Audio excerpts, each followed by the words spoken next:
Hey, what's going on everyone? Nick here with my review for The Mandalorian Chapter 5, titled The Gunslinger. So there obviously will be some spoilers ahead if you haven't seen the episode. We're basically going to kind of run down the major points of the episode, that big twist ending, and what I thought of it overall and how it kind of fits into the season as a whole. So this episode, kind of like the last one, was essentially more standalone and just sort of focused on basically a day in the life of the Mandalorian as he helps out a rookie bounty hunter. The episode opens up with a short dogfight in space as the Mandalorian then has to land on Tatooine to get his ship repaired. To get money for the repairs though, he has to head into Mos Eisley looking for a job. He ends up teaming up with a rookie bounty hunter named Toro Calican, who at first tries to pass off like he's some veteran that's been with the guild for a long time, but he eventually concedes and says that he's trying to actually join the guild, and if he's able to take down his target, he can get access to the guild. It's his first job.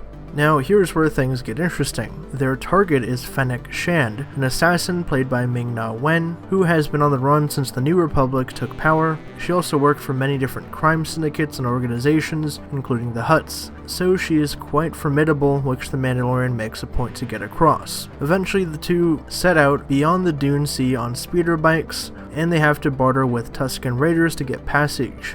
Eventually they come across a dewback with a body being dragged behind it, which is a trap that Fennec has laid for them. The trap is sprung and they have to wait it out until dark to ambush her. After they're able to take her down, the rookie ends up double-crossing the Mando when he learns that he can get a bigger prize for turning him in, and he shoots and kills Fennec. Now this is where we get into the final parts of the episode. Mando is able to take the rookie out by some clever distraction, and he rescues Baby Yoda along with the woman who helped repair his ship. Throughout this episode, Baby Yoda kind of takes a backseat, which is a little bit different, because last episode he was kind of a major part of the episode. The village and tribe people on Sorgan really liked him, and it almost seemed like for one instance the Mando was going to leave the baby on that planet, but that ultimately didn't happen because more bounty hunters would come to try and take him out. So during the episode, Baby Yoda is basically left in the care of the woman who has a crew of pit droids and helps repair his ship. Now the big thing that people are talking about with this chapter is that there's a mysterious character that's teased after the Mando takes off and leaves Tatooine. The mysterious character approaches the corpse of Fennec,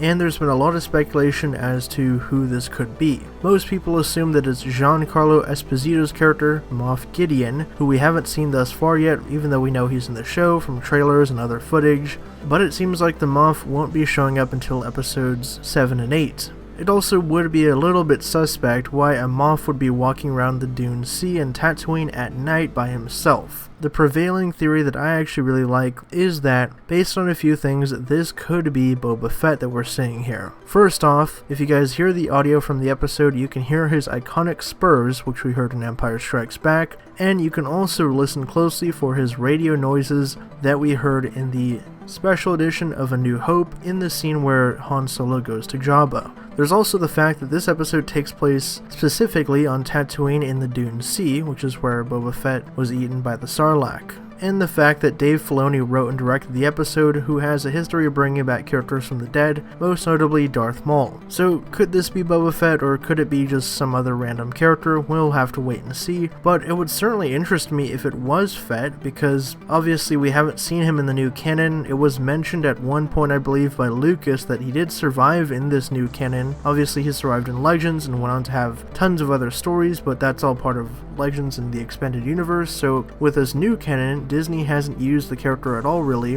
but at one point they were trying to develop a movie centered around Boba Fett that James Mangold was last attached to direct. So if this is the mysterious bounty hunter Fett, would you guys actually get more excited by that, or do you think they should leave him out of the show? Personally, I think it would be pretty cool because Boba Fett could be a worthy antagonist to the Mandalorian, and it could give us some Mando on Mando action, even though Fett isn't a real true Mandalorian as they come across in the galaxy. But what did you guys think of this episode? I know a lot of people are saying it's filler or just sort of like a villain of the week thing, which is true in a way, but there really isn't an overarching story to The Mandalorian thus far, really, because, you know, episodes 1 to 3 were kind of a story centered around Baby Yoda and getting him and bringing him back, but ever since then, there's not really been any goal or objective Mando is trying to get to, other than just survive, really. So I guess you can kind of look at this episode as like a throwback to old, like, John Wayne films or something, where the experienced gunslinger has to team up with the brash rookie to try and take down some objective, and you know, it really kind of harkens back to those old westerns and stuff, so I had a fun time with it.